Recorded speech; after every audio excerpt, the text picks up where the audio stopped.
On va ouvrir la parole de Dieu. Il faut que je reprenne mes habitudes. J'ai 2 piles sur le pupitre, c'est au cas où. Alors le Seigneur nous a parlé ce matin. Il y a eu plusieurs dons. Je vais en relever un particulièrement, un qui disait que le Seigneur préparait un chemin, et le chemin, comme il est nécessaire de l'emprunter pour être avec le Seigneur sur le chemin. Sauf que le Seigneur nous demande de le nettoyer un peu, le chemin, d'enlever tous les encombrants. Parce que si le chemin il est bon, nous pouvons le gâcher. Et si on le gâche, c'est le salut qu'on gâche. Parce que le but, c'est de nous faire avancer sur le chemin. Parce que la finalité, c'est la vie éternelle. Oui, mais sur le chemin, on peut s'arrêter. On peut se perdre dans les encombrants, quand il y en a trop. Ce matin, je voudrais vous parler de, finalement, mais comment nettoyer ce chemin? Comment on le nettoie finalement? Comment on enlève tous ces encombrants? Et on en a tous, hein? Des gros, des petits, des moyens. Comment on fait pour nettoyer ce chemin, pour ne pas s'arrêter sur le chemin de la vie éternelle, le salut? Alors, 1 Pierre, on va lire ensemble, 1 Pierre chapitre 1 verset 13, c'est l'une des réponses, hein? Ce n'est pas la seule, on va essayer de la développer un petit peu ce matin. 1 Pierre chapitre 1er verset 13.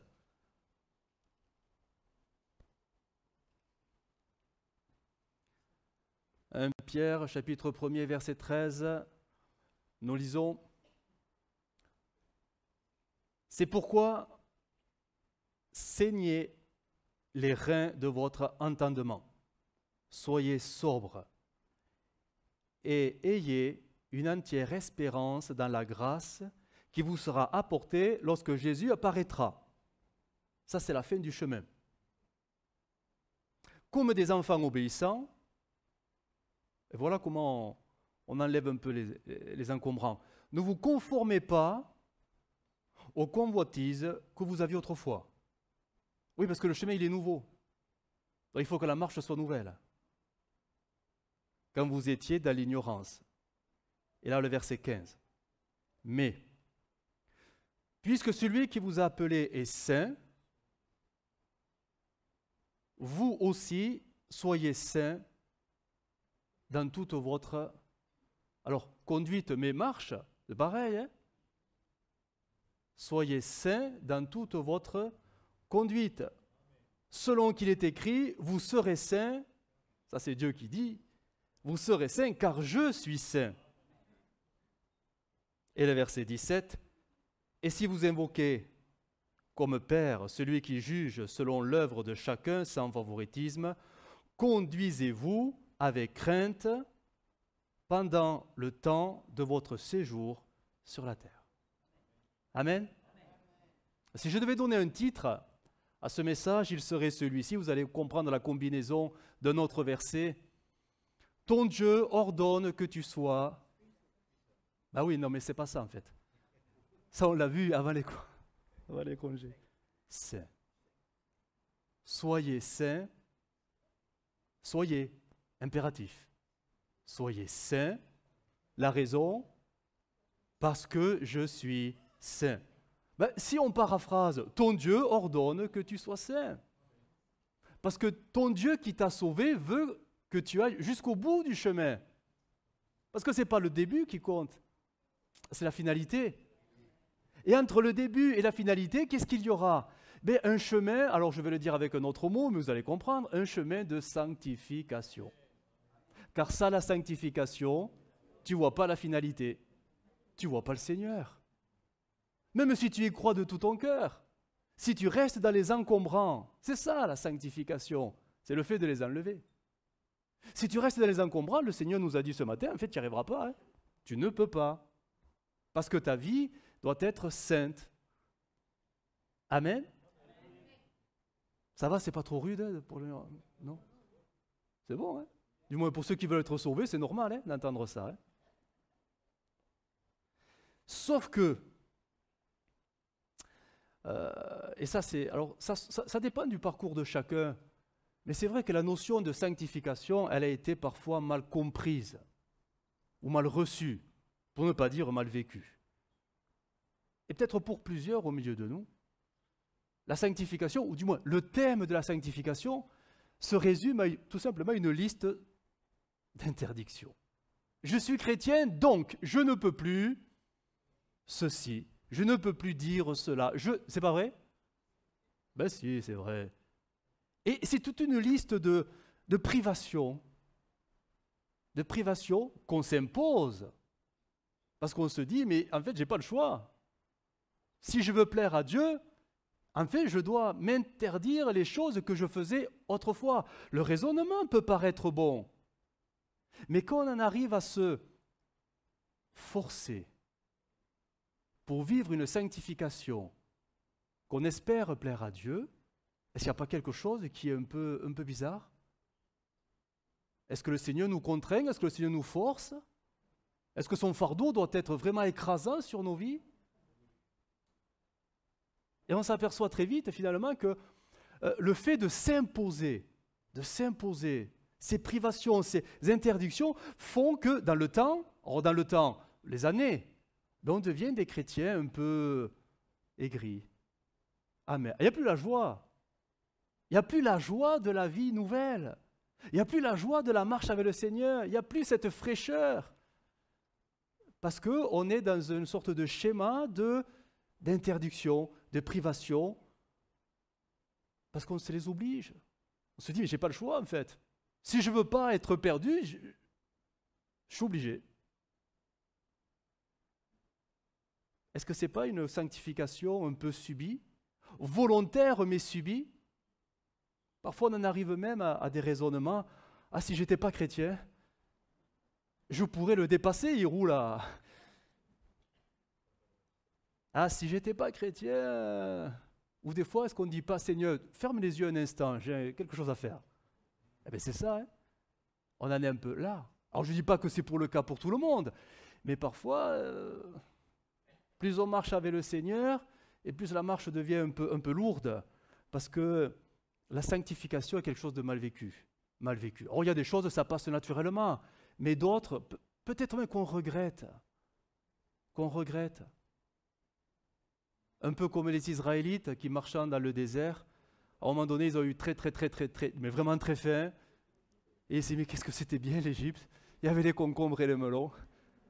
Et on pouvait manger à notre faim. Parfois, on en est là, hein? On regrette. Alors on subit, et on devient aigri, on devient amer, on devient triste. On a l'impression que notre vie, elle est comme brimée, freinée, parce qu'on sait qu'au final, on n'a pas le choix. Il faut plaire à Dieu si on veut rester dans le salut. Mais la joie du salut, elle n'y est plus. Elle n'y est plus. Alors que l'Écriture nous dit quand même que l'un des premiers fruits de l'Esprit, quand même, hein, c'est la joie. C'est la joie. C'est la joie. La sanctification devrait nous amener dans une joie. Alors, pourquoi la sanctification doit-elle nous rendre joyeux? En fait, quand on comprend le but de la sanctification, il faut comprendre. En fait, Dieu nous veut de plus en plus proches de lui. Dieu veut que nous vivions vraiment une intimité de plus en plus grande avec lui. Dieu nous veut pour lui, rien que pour lui. Il nous a rachetés pour ça. Mais le problème, c'est que Dieu, il est tellement saint. Et nous sommes tellement humains. Et même si nous sommes sauvés, remplis du Saint-Esprit, nous restons humains. Le problème, c'est que notre humanité, elle restera corrompue. Notre corps est par nature corrompu. Et par nature, il nous entraînera toujours dans des choses naturelles. Mais ce naturel ne plaît pas à Dieu. Et ça mettra des freins. Du moins, si on se laisse vivre et emporter par notre naturel, ça va mettre des encombrants. Des encombrants, et ça va nous éloigner de Dieu, parce qu'il est tellement saint. Tellement saint. Ne dit-on pas que la sainte présence de Dieu? Bon, Pourquoi faut-il rajouter sainte? On le sait. Le saint repas du Seigneur, la sainte scène, le Saint-Esprit. Bon, tout est saint en Dieu. Il n'y a que les enfants de Dieu qui ne sont pas si saints que ça, finalement. Pourtant, le commandement, il est donné. Soyez saints. Donc, il va falloir travailler. Travailler à la sanctification pour marcher de plus en plus dans la sainteté. Alors, on va lire ensemble Romains 7. Romains 7, verset 19. Je vais vous lire dans la français courant. Il y a à nous une loi qui va à l'encontre de ce que Dieu veut pour nous. Mais voilà, c'est notre nature, elle est comme ça. L'apôtre Paul l'appellera la loi du péché. Elle est à nous, malgré nous, et elle sera toujours là, jusqu'à la mort. Alors, Romains 7, verset 19. C'est le suivant. Romains 7, verset 19, l'apôtre Paul, français courant. En effet, je ne fais pas le bien que je veux et je fais le mal que je ne veux pas. Si je fais ce que je ne veux pas, alors ce n'est plus moi qui agis ainsi, mais le péché qui habite en moi. Je découvre donc ce principe. Moi qui veux faire le bien, je suis seulement capable de faire le mal. Au fond de moi-même, je prends plaisir à la loi de Dieu, c'est-à-dire au commandement du Seigneur, etc. Mais je trouve dans mon être une autre loi qui combat contre celle qu'approuve mon intelligence. Elle me rend prisonnier de la loi du péché qui est à moi. Il est chrétien, l'apôtre Paul, il est converti. Hein? On est d'accord? Sauf qu'il y a un problème en lui, et ce problème, c'est malgré lui. C'est son corps. Son esprit est régénéré, c'est la nouvelle naissance. Mais son corps, lui, il reste humain. Et c'est ce corps qui pose problème. Parce qu'il est imprégné de cette loi du péché qui le domine. Et ça devient une lutte permanente.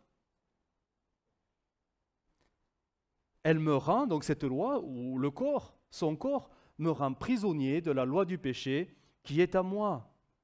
Malheureux que je suis, qui me délivrera de ce corps de mort qui m'entraîne, de ce corps qui m'entraîne à la mort? Dieu soit loué par Jésus-Christ, notre Seigneur. Ainsi, je suis au service de la loi de Dieu par mon intelligence. Donc, nouvelle naissance, je sers Dieu, mais dans ma faiblesse humaine, je suis asservi à la loi du péché. Et là, il faut tous se reconnaître. Hein? Notre faiblesse humaine, de par notre humanité, fait qu'on est asservi à la loi du péché. Voilà pourquoi nous avons constamment des tentations. Nous sommes prisonniers d'une loi qui est là, depuis Adam et Ève. C'est à nous, c'est malgré nous. Et ça restera jusqu'à la fin de nos jours ici-bas sur la terre. Cette puissance du péché, c'est quelque chose qui, si on ne la domine pas, elle va nous souiller totalement. Oh, c'est jamais instantané, c'est jamais soudain, c'est jamais brutal, mais c'est un processus de mort. Un processus de mort qui grandit quand on commence à lui ouvrir la porte. Autrefois, on était dans le péché complètement. En Jésus, la nouvelle naissance, nos péchés ont été lavés. La nouvelle naissance fait qu'on a compris la sainteté de Dieu, le but du salut, etc. Mais on sait très bien qu'on n'est pas parfait. Une fois qu'on est né de nouveau, on n'est pas parfait, même en étant chrétien. On est toujours sujet à ces faiblesses humaines, toujours sujet à ces tentations. C'est pour ça que le Seigneur nous a donné ce moyen, la sanctification, avec le Saint-Esprit, qui va nous permettre de, contrecarrer cette loi du péché qui est à nous naturellement. La loi de l'Esprit de Dieu, ou l'apôtre Paul dira, la loi de vie de Christ, va s'opposer à cette loi qui est naturelle à nous, la loi du péché, Et ça va être une lutte permanente. Une lutte permanente. Mais il faut très peu pour que le péché regagne le terrain. Très peu. L'apôtre Paul le dira, un peu de levain. Mais c'est toute la pâte qui monte. Cet été, on a entendu aux infos les incendies. Il y en a partout, ça brûle. Et ouais, c'est terrible l'incendie. Mais avant qu'un incendie consume toute une forêt ou tout un champ, mais c'est quoi la base d'un incendie? Comment ça commence un incendie? Il ne faut pas grand-chose, hein? Une étincelle. Une étincelle, ça devient une flamme. La flamme devient un feu. Le feu devient un incendie. Tout est détruit. Le péché, c'est pareil. Et quelque chose d'insignifiant, mais quelque chose qu'on a négligé, quelque chose qu'on a laissé. Je parle aux enfants de Dieu. Quelque chose qui est rentré en nous et qui se répand de plus en plus. De plus en plus. C'est terrible, hein, cette puissance du péché, c'est une loi qui nous dominera toujours, mais c'est par la sanctification seulement qu'on pourra tout simplement la freiner. On ne pourra pas la détruire, cette loi. Tant qu'on sera dans ce corps, elle sera toujours là. Mais c'est par la sanctification ou la marche par l'esprit qu'on va tout simplement repousser, et le feu va s'éteindre de plus en plus. C'est comme si le feu du Saint-Esprit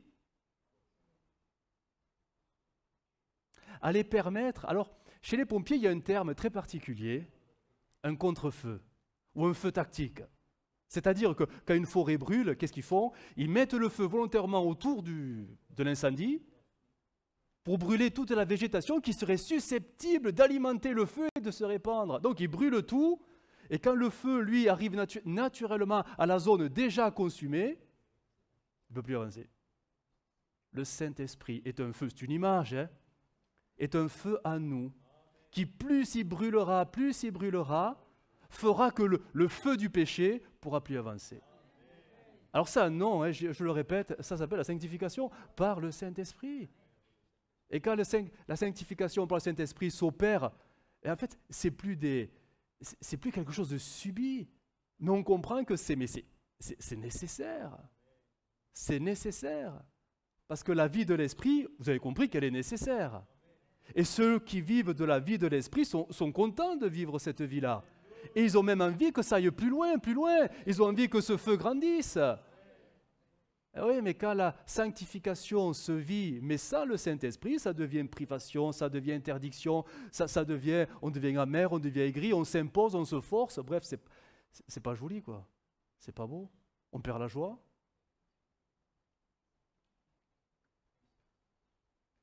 Le problème, c'est nous. La loi du péché à nous. On a ce processus-là un peu de cette puissance de péché, elle est décrite dans Jacques 1,14. Parole vivante, on va lire ensemble. Le problème, il est à nous. Le problème, ce n'est pas les autres, hein. Ce n'est pas l'entourage, c'est nous le problème. Jacques 1,14 dira, lorsque nous sommes tentés, il parle à des chrétiens, donc le chrétien est tenté. Mais pourquoi il est tenté? Ce sont les mauvais désirs. Ah, ben oui, c'est à nous, on en a tous, même si tu penses que tu n'en as pas, mais si tu en as. Ce sont les mauvais désirs que nous portons en nous. Ça s'appelle notre nature pécheresse. Elle est tendue vers les choses qui ne plaisent pas à Dieu, qui nous appâtent, nous séduisent et nous entraînent. Or, le mauvais désir, si nous lui cédons, donc on peut lui résister par la sanctification de l'esprit, etc., etc. Si nous lui cédons, nous plutôt résistons, mais là, si nous lui cédons, conçoit et donne naissance au péché. Celui-ci, à son tour, une fois parvenu à son plein développement, engendre la mort. C'est-à-dire que le feu du péché crée un incendie qui va consumer en nous tout ce que l'esprit a mis. On va perdre la joie, on va perdre la paix, on n'aura plus envie de prier, plus envie de louer Seigneur, plus envie de lire la Bible, plus envie d'aller à l'église, et on sera fortement tenté de revenir aux choses qu'on faisait autrefois. C'est une dégringolade charnelle. Tout simplement parce qu'à un moment donné, on aura ouvert la porte, et le péché se sera infiltré, et lui, il domine, il règne en nous de plus en plus. Dieu est tellement saint que le seul moyen qu'il nous est donné pour que nous puissions être le plus proche de lui, c'est de vivre une réelle et authentique sanctification. Mais sanctification durable. Quelque chose qui ne dure pas le temps d'une réunion, le temps d'un culte, mais quelque chose qui se vit au quotidien. Une sanctification par le Saint-Esprit. Finalement, l'histoire on la connaît, Ève et Adam, illustre parfaitement l'histoire du chrétien rétrograde. Ils avaient tout pour être bien, les commandements, etc. On sait, hein? Le paradis. Mais la convoitise des yeux a fait qu'ils ont désobéi, et là ils se sont vus chassés, expulsés de la sainte présence du Seigneur. Le chrétien qui ne vit plus la sanctification, tellement il est encombré de l'intérieur, parce que ça va s'entasser de plus en plus, sera comme privé de la présence du Seigneur, spirituellement parlant. Oh, il peut faire ses prières, hein, mais vous savez, c'est que des mots parfois. Hein. Vivre pleinement la présence de Dieu. Ça, la sanctification, on ne peut pas. Hein. Ça ne marche pas. Parce que Dieu est tellement saint qu'il ne peut pas accepter que nous venions à lui avec nos péchés, si ce n'est pour les abandonner. Bien sûr, la repentance. Mais on ne peut pas se présenter devant Dieu avec le péché qui règne en nous. Ce n'est pas possible. Ce n'est pas possible. Dieu connaissant notre faiblesse et cette loi en nous dont nous a donné le Saint-Esprit et la sanctification. C'est Romains 8 qui le dit, parole de vie. En effet, ça va s'afficher, Romains 8, 2. En effet, quand quelqu'un est uni au Christ, Jésus, la loi pour lui, donc maintenant, la loi pour lui, c'est l'Esprit Saint qui donne la vie. Cette loi m'a libéré de la loi du péché et de la mort. La loi de Moïse ne pouvait pas faire cela parce que la faiblesse des êtres humains l'empêchait d'agir. Nous avons une loi à nous plus forte que la loi du péché quand nous laissons le Saint-Esprit régner en nous. Mais ça demande de notre part d'enlever tous les encombrants. Il faut vraiment les enlever. C'est le seul moyen de vivre la vie de l'Esprit et de vivre cette intimité avec le Seigneur. Vous connaissez cette parole de Jésus qui dira hein, « L'esprit est bien disposé ». On peut pas, de nous-mêmes on ne peut pas, on n'y arrivera pas. Ce n'est pas possible. Ce n'est pas possible. Voilà pourquoi la Bible, et vous l'avez certainement remarqué, multiplie les appels à ce qui est le plus important pour nous sur la terre, la sanctification. Ben oui. Parce que sans la sanctification, il n'y aura pas le ciel. Hein.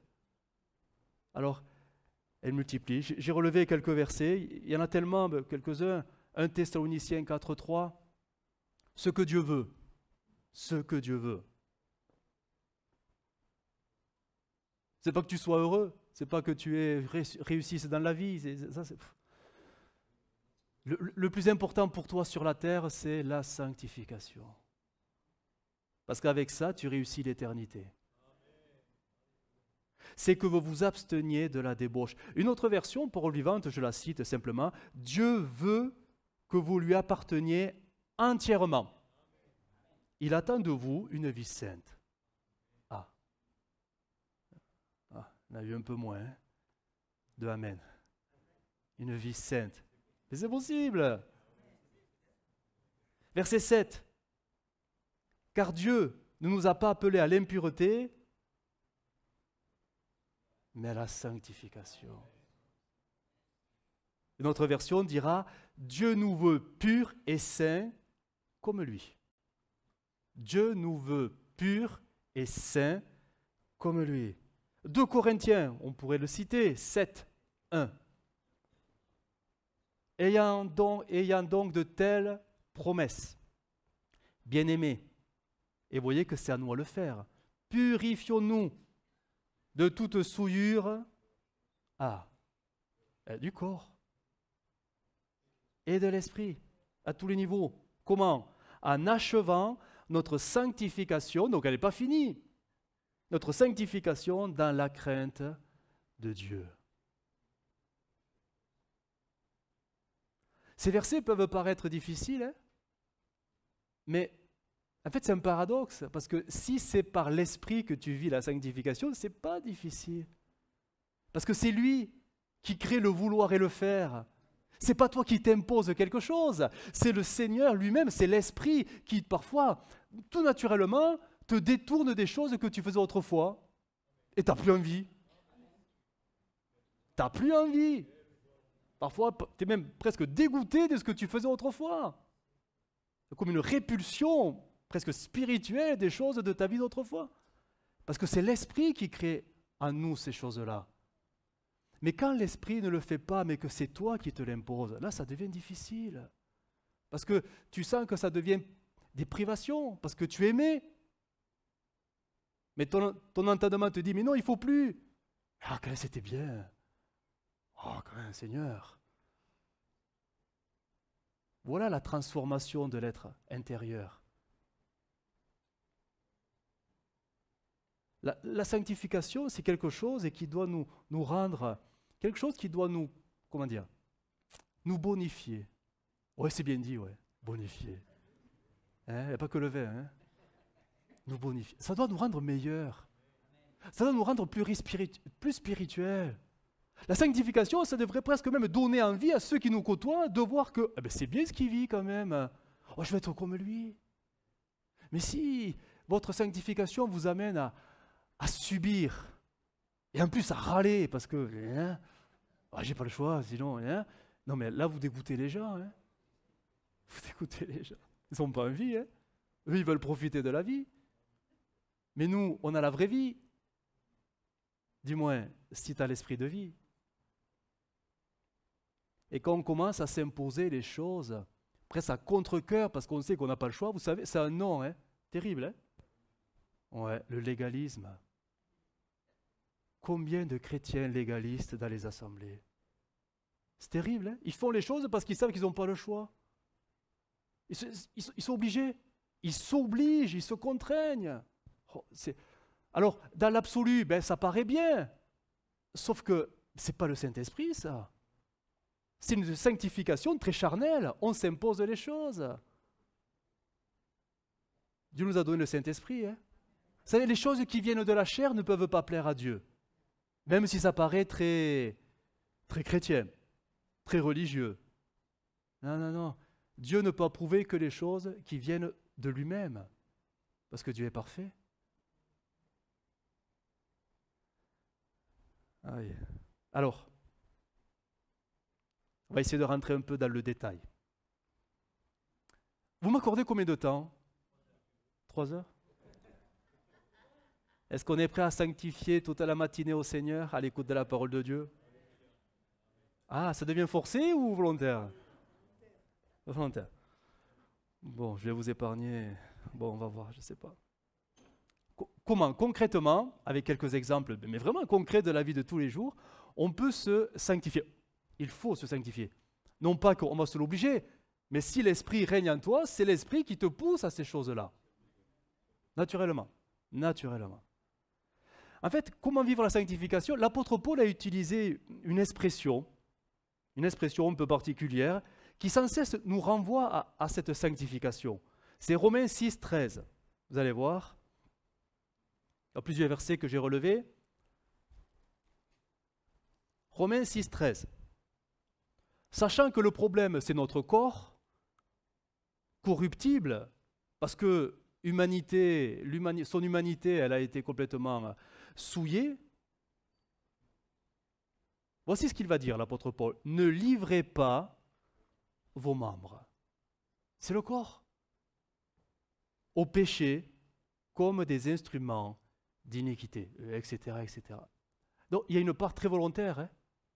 Ne livrez pas vos membres. D'autres versions ont traduit les diverses parties de votre corps. Ne livrez pas les diverses parties de votre corps au péché, comme autrefois, sans que vous connaissiez le Seigneur. Ne livrez pas les parties de votre corps au péché. Parole vivante va traduire, et là c'est vraiment quelque chose de catégorique, vous n'avez plus le droit, en tant que chrétien racheté, vous n'avez plus le droit de mettre vos membres à la disposition du péché. Parce que Dieu est saint. Romains 6, 19. Il va s'afficher. Alors je ne vais pas lire tout le verset, mais la partie qui m'intéresse, Romains 6, 19. Alors, c'est l'avant-dernière ligne. Livrez vos membres comme esclaves à la justice. Et le but, la finalité, c'est exactement ce que Dieu attend de chacun, la sainteté. Ne plus livrer nos membres au péché, mais à la justice de Dieu pour arriver à ce que Dieu attend de nous, la sainteté. Parce que Dieu sait que sans la sainteté, on ne peut pas vivre d'intimité avec lui. On ne peut pas. On peut multiplier ses prières, mais ce n'est pas pour autant qu'on est dans la présence de Dieu. Et Colossiens 3, 5, très connu, hein? Colossiens 3, 5, faites donc, si tu veux être intime avec le Seigneur, faites donc mourir ce qui dans vos membres est terrestre. C'est intéressant, hein? Est terrestre. C'est-à-dire naturel de ce monde. Et là, il y a toute une liste, la débauche, l'impureté, les passions, les mauvais désirs, la cupidité, etc. etc. C'est ça la sanctification. Faire mourir finalement les penchants de notre corps, parce que naturellement, il nous amènera dans cette loi du péché qui nous dominera si on commence à lui céder. Donnez-lui un peu, il prend tout. C'est une loi.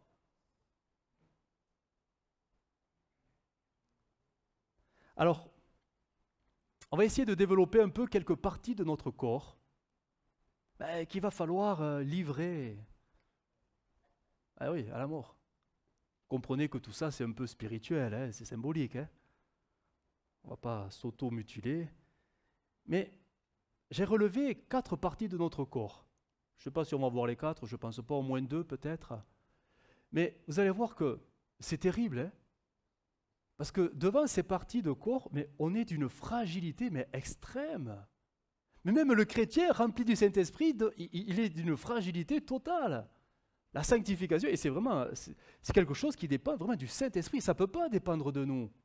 Mais c'est le Saint-Esprit qui agit à nous, et avec notre consentement, nous donne la force de la vivre, la sanctification. Alors, l'une des premières parties de notre corps, mais c'est terrible, hein, c'est les yeux. C'est les yeux. Et pourtant, on en a besoin. Hein. C'est Dieu qui a créé l'œil. Et il a bien fait les choses. Quand même. Mais notre nature humaine fait que les yeux sont dominés par cette loi du péché. Et si on ne veille pas, ça nous entraînera toujours plus loin de ce qui est saint, de ce qui est pur, de ce que Dieu attend de nous, la sanctification. Alors, quelques textes. Job 31. En version sommaire, Job 31, verset 1er. Alors bien sûr, c'est Job qui avait fait ça, mais c'est intéressant de le noter. Il est dit, c'est Job qui parle, hein, j'avais conclu un pacte, une alliance avec mes yeux. Il ne devait jamais porter un regard. Il y a regard et regard. Il y a regard innocent et regard coupable. Un regard chargé de désir. Alors là, faut-il préciser la fin du texte? C'était Job ça, mais en fait on pourrait mettre quantité de choses qui nous touchent de plus près peut-être. Il y a des choses on ne devrait plus les regarder parce qu'on sait très bien que ça peut mal finir, quoi.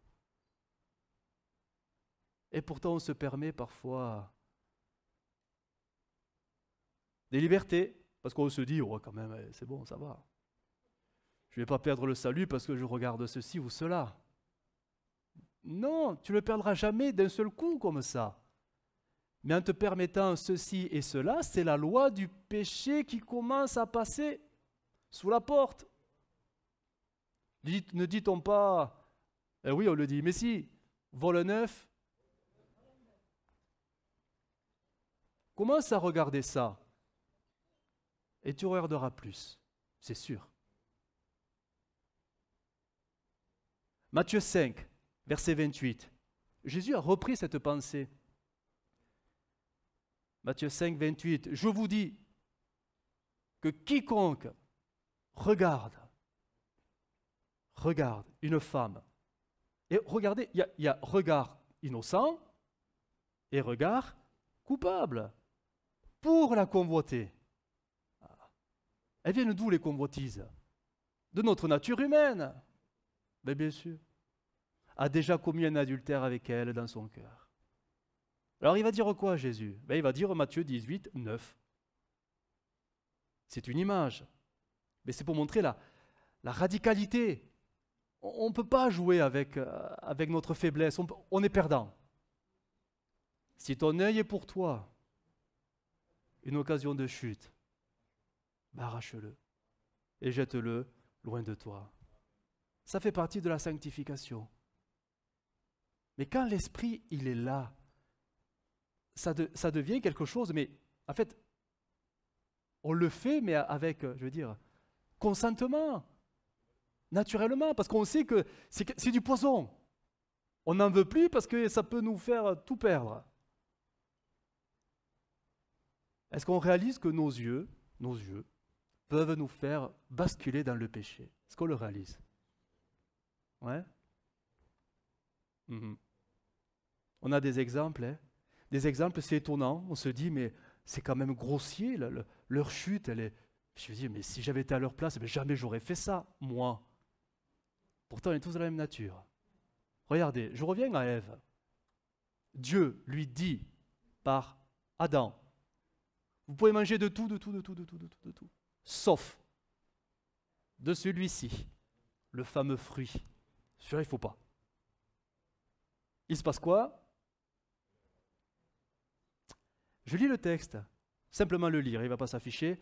La femme vit, voilà, les yeux, le regard. Elle vit quoi? Que l'arbre était bon à manger. Donc ça, c'est l'amorce.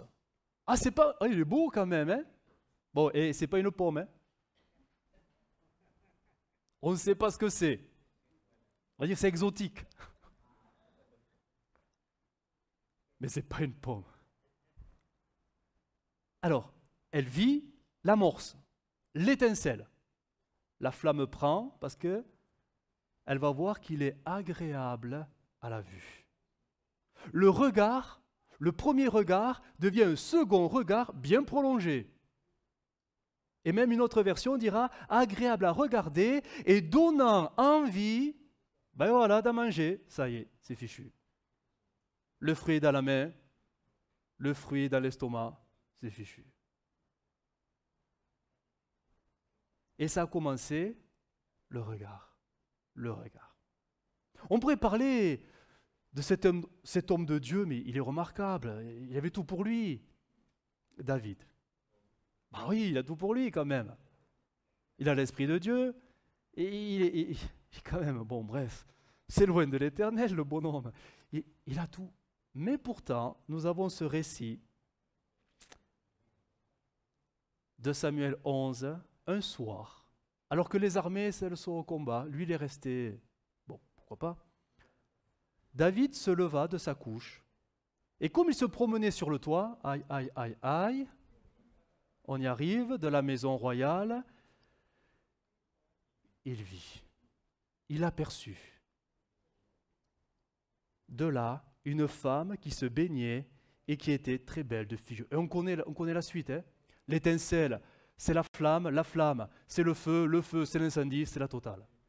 Alors, j'ai mis quand même, bon, alors les versions, il vit, il aperçut. J'ai cherché un petit peu fouiller parce qu'on peut apercevoir des choses comme ça. En fait, pas le verbe, mais le temps, le mode, le temps de l'hébreu est très fort. En fait, ça nous parle d'une action inachevée. Un regard prolongé, en fait.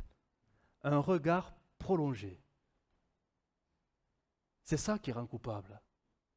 On dit toujours que le premier regard est innocent, le second, coupable. Eh oui. Un regard prolongé sur Bathsheba. À tel point que dans son cœur, ça y est, La puissance du péché, les portes s'ouvrent, elle est là, la convoitise, c'est vite vu après, il est le roi, hein, qui va s'opposer à ses désirs. Personne. Mais voilà. Et ça sera la catastrophe. On pourrait parler de cette autre femme qui pourtant elle avait tout, elle était sur le bon chemin, elle était dans l'obéissance, elle était avec son mari, elle était avec ses filles, et la ville allait être détruite, et la consigne était « ne te retourne pas ». Va jusqu'au bout, fixe un point et ne regarde pas, ni à droite, ni à gauche, et surtout pas en arrière. Et entre nous, soit dit, nous, on ne serait pas retourné. Bah non, bof. Dieu dit quelque chose, on le fait, on ne se pose pas de questions. Hein. Bon, je veux dire, on est tellement mieux qu'eux. Et bien, il s'est passé quoi? Elle s'est retournée. Et là, ça a été fini. On est tous de la même nature.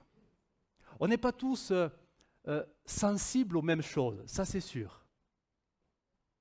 Mais on a tous des regards qui, à un moment donné, peuvent se charger de désirs, selon ce qu'il y a dans le cœur. Bien sûr, la première chose à laquelle on pense, et c'est souvent l'exemple comme David, la nudité. La nudité est affichée partout. Vous l'avez vu? Me dites pas non, c'est partout. Mais on la voit partout, la nudité. Et je ne parle pas de films, même érotiques, pornographiques, je ne parle pas de ça. Partout, dans les affiches. Parfois, on a l'impression qu'il faut marcher comme ça. Et même, j'y viens, oui, on est en été, parfois, quand on voit les gens s'habiller, on se dit, mais c'est pas vrai? Que ce soit les femmes, les hommes, mais c'est pareil. On est tous plus ou moins sensibles à la nudité, tous. Si vous dites non, est-ce que vous êtes des menteurs? Ben si, c'est la nature humaine, elle est comme ça. Et même la Bible en parle en disant, dans le couple, ok, vous voulez vous abstenir de relations pour vaquer à la prière, ok, faites-le, mais que ça ne dure pas trop longtemps. Pourquoi? Parce que le diable va venir, il va vous tenter dans votre faiblesse. Et c'est étonnant de voir que, même chez les chrétiens, vous savez, quand il y a des soucis dans le couple, qui durent, oh, je prends le cas de l'homme parce que je me sens plus facilement concerné. Il suffit de regarder une femme un peu... Et très vite, convoitise, fantasme, tout ça dans la tête. Ça y est, c'est fichu. La loi du péché t'a dominé. Mais j'ai tort ou quoi? Ah bon, rassurez.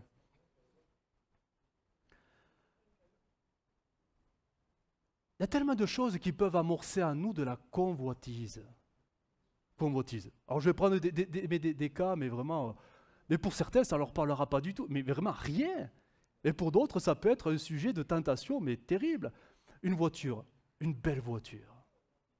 Bon, les femmes disent, oh, mais les hommes, ah ouais, justement, ah, le voisin, là, c'est une super méga voiture, là, tout électrique, là, c'est super.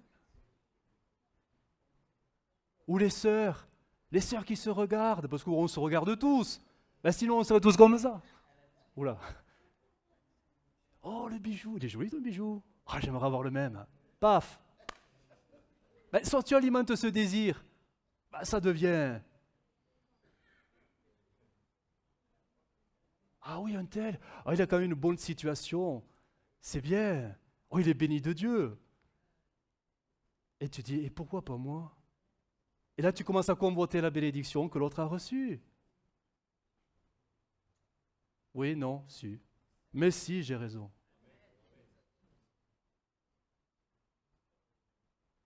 On marche dans la rue, on trouve un porte-monnaie, on l'ouvre. Ah, il n'y a rien. Merci Seigneur. Bon, tu prends la rue à côté, Tu trouves un porte-monnaie. Bim, 100 euros. Ah, oh, il n'y a personne dans la rue. 100 euros. C'est quoi 100 euros? Eh bien oui, ça dépend pour qui. Ça dépend pour qui. La convoitise peut très vite monter selon nos besoins, selon ce que nous sommes, selon ce que nous vivons. On n'est pas tous sujets aux mêmes convoitises. Mais c'est sûr, c'est à nous. Elle est à nous, cette convoitise. C'est la nature humaine. Pour diverses et diverses choses. Mais c'est à nous. C'est à nous. Même dans l'Église, il y a parfois, oui, des regards entre nous, bienveillants. Là, vous dites Amen. Et parfois des regards envieux. Mais on le dira pas. Des regards envieux. Parfois même des regards pleins d'amour, bien sûr, mais parfois de suspicion, méchanceté. Ouais, même nous, c'est la nature humaine, elle est comme ça. Dites pas l'inverse, je ne vous croirais pas. Des regards pleins de jalousie parfois. Des regards coupables, des regards innocents. Et c'est là que la sanctification, par l'Esprit de Dieu, va faire en sorte qu'on va essayer de se préserver de ces choses-là pour pas que la loi du péché gagne par nos faiblesses humaines et naturelles. Et c'est pas en disant « Oh, moi je ne viens plus à l'église, comme ça, moi je ne verrai personne, je serai pur. » Mais non, c'est pas ça.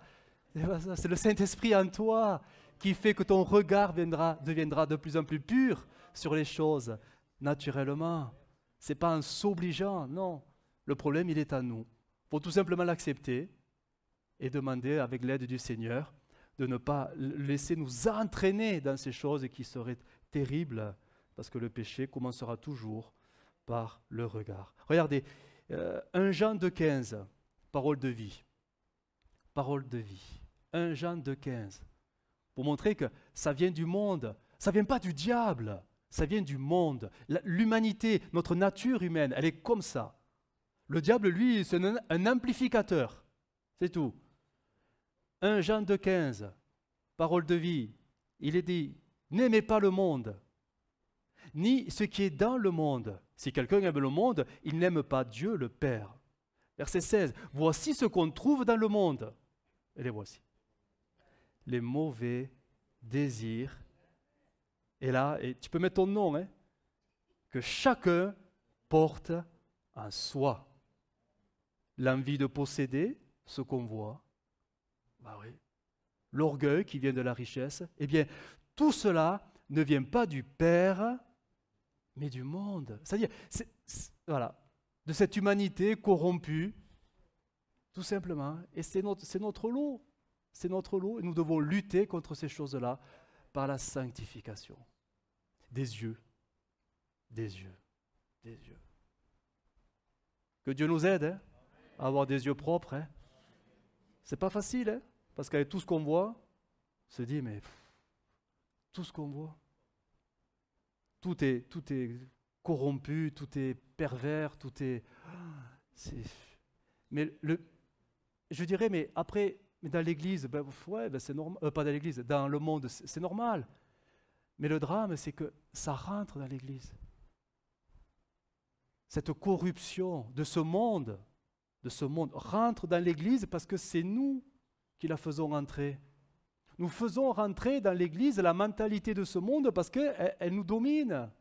Elle nous domine. Combien nous avons besoin de lutter et d'enlever tous ces encombrants. Parce que le chemin de la sanctification, il est important, hein, si on veut être avec le Seigneur. Et vivre le Seigneur, c'est hyper important. 11h30, est-ce que je continue ou j'arrête?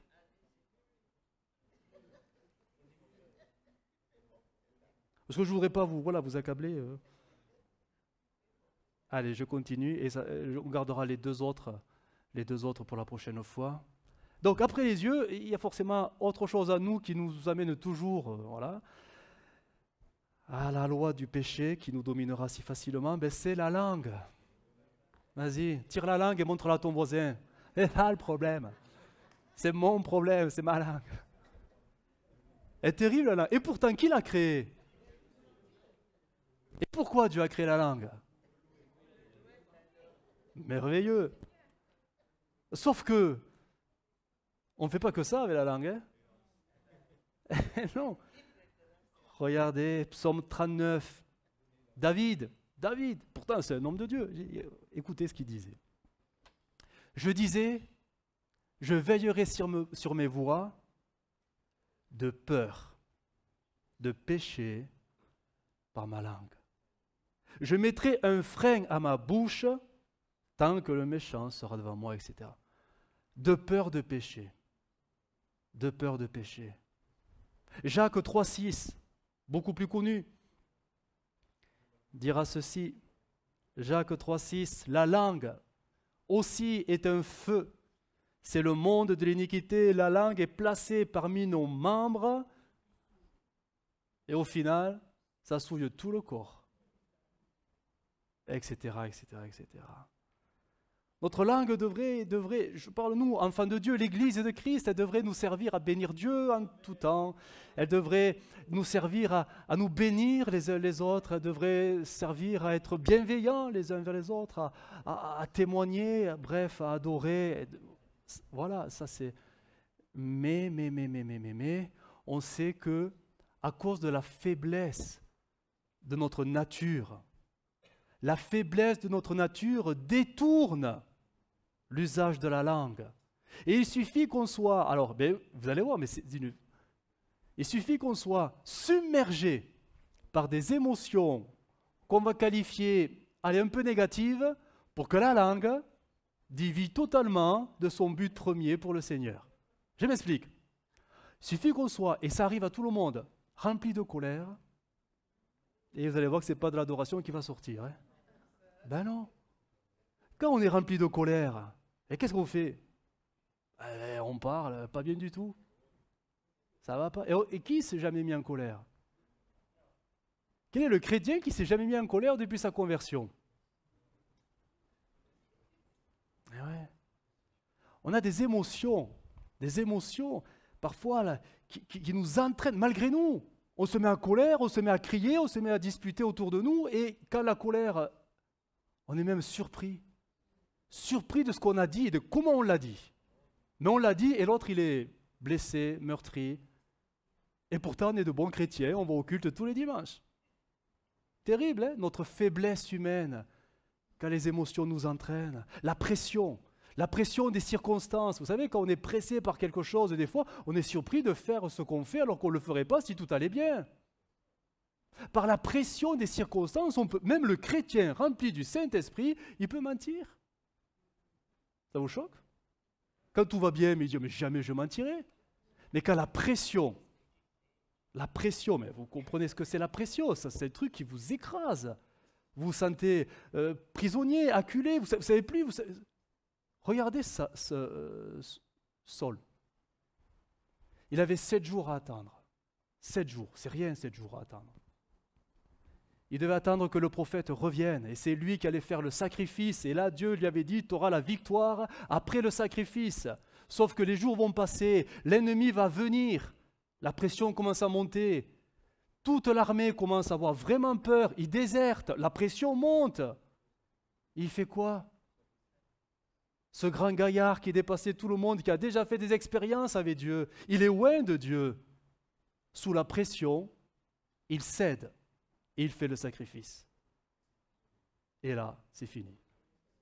Sous la pression, on fait des choses que jamais on n'aurait pensé. Un chrétien peut mentir sous la pression. Parce qu'il se sent comme prisonnier, coincé. Sous la pression, on peut faire des choses, mais c'est terrible. C'est terrible.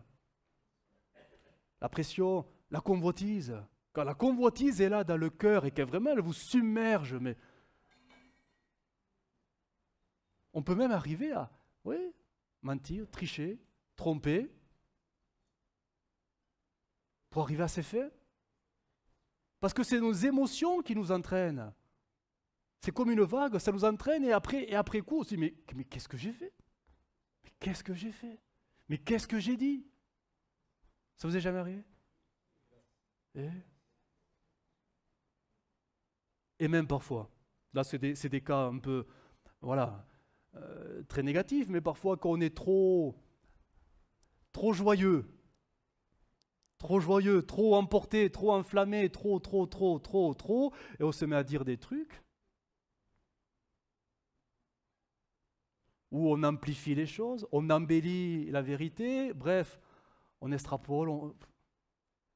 Et selon les caractères, il y aura forcément toujours, vous savez, le caractère joyeux qui est toujours prêt à dire des blagues. Aïe, aïe, aïe. Parce que quand on commence à les blagues, et qu'en plus on rigole aux blagues, il y aura toujours la blague de trop. De trop. Et là, on est tous mal à l'aise après. Mais si. Ah, cette langue, elle est terrible. Hein, elle est terrible. Hein. Alors, est-ce que la solution, c'est de la couper? Bah non. Parce que Dieu l'a créée pour qu'on l'ait quand même. Mais tout dans l'Écriture nous dit de veiller à notre langage. Ce n'est pas notre langage qui doit nous emporter, mais c'est nous qui devons maîtriser notre langue. Ah oui, la Bible le dit. Proverbe 21, verset 23, il est écrit ceci, ça va s'afficher. Celui qui veille sur sa bouche, Proverbe 21, verset 23, celui qui veille,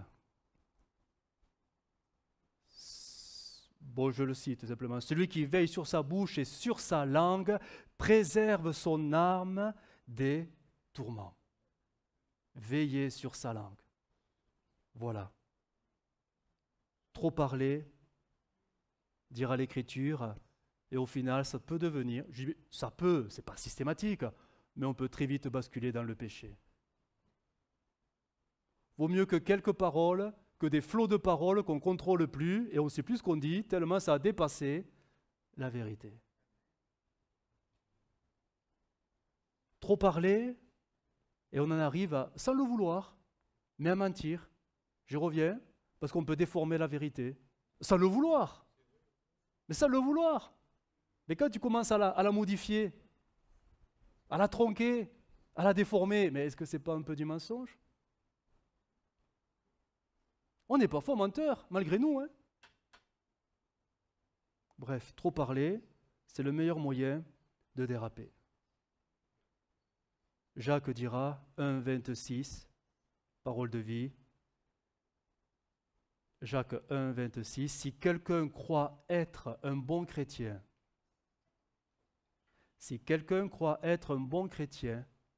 mais n'est pas maître de sa langue, il se trompe lui-même. Et sa façon de pratiquer la religion, ou sa vie chrétienne, ou sa vie spirituelle, tout simplement, ne vaut, c'est radical, hein, ne vaut rien. Alors soit on dit Amen, soit on dit Jacques, tu vas trop loin. T'es excessif, Jacques.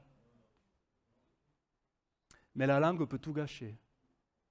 Alors qu'elle est là pour bénir Dieu et bénir les autres, le prochain, bref. Mais on est tellement fragile, tellement plein de faiblesses par nos émotions. Hein. C'est les émotions qui nous entraînent à droite, à gauche, et la langue n'est que le prolongement de tout cela. Mais vraiment, que le Saint-Esprit puisse nous aider. Et du reste, n'est-ce pas un fruit de l'Esprit, la maîtrise? Pas de l'autre, hein? De soi. La maîtrise de soi. Seigneur, aide-nous. Aide-nous. On verra la prochaine fois d'autres parties du corps qu'on doit absolument sanctifier, parce que sinon on peut se perdre. Hein? On peut se perdre et à la longue perdre le salut. Si ces choses règnent en nous, et si on les laisse régner, on perd le salut, c'est la disqualification, parce que ce qui est charnel ne peut pas être sauvé. Hein? Ben non. Que le Seigneur nous aide. Je vais simplement relire ce dernier texte. Je vais simplement le lire, 2 Corinthiens 7, 1. Ayant donc de telles promesses, bien-aimés, purifions-nous de toute souillure de la chair et de l'esprit, en achevant notre sanctification dans la crainte de Dieu. Amen. On va fermer nos yeux et on va prier le Seigneur. Seigneur, nous te bénissons pour ta parole, pour ta sainte parole qui nous ouvre le chemin de la sanctification. Tu nous as donné le Saint-Esprit pour vivre une réelle et durable sanctification. Seigneur, nous réalisons que nous sommes, Seigneur, que faiblesse. Que faiblesse. Notre corps corrompu, corruptible, ne peut que nous entraîner, Seigneur, dans ces choses qui ne te plaisent pas. Seigneur, aide-nous par ton esprit à vivre un renouveau, afin que la sanctification devienne quelque chose, Seigneur, de plaisant, quelque chose de joyeux, quelque chose qui vienne de toi, afin que nous puissions nous embellir par la sanctification. Seigneur, tu vois parfois le légalisme qui nous caractérise, le légalisme qui a conditionné notre vie chrétienne. Seigneur, te demandons pardon, parce que par la chair, nous ne pouvons pas te plaire, mais nous voulons laisser le Saint-Esprit conduire notre sanctification.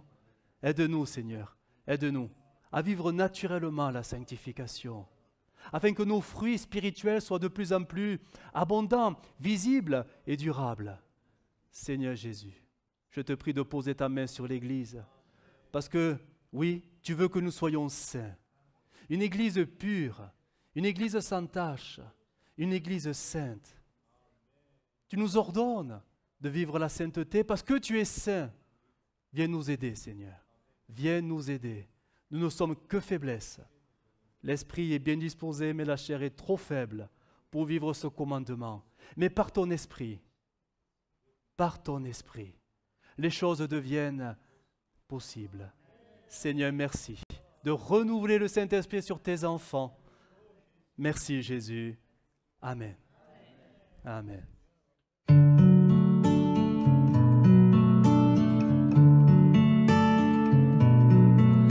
Well, I heard there was a secret chord that David played and it pleased the Lord, but you don't really care for music, do ya? Well, it goes like this, the fourth, the fifth, minor fall and major lift, the baffled king composing hallelujah, hallelujah, hallelujah, hallelujah, hallelujah.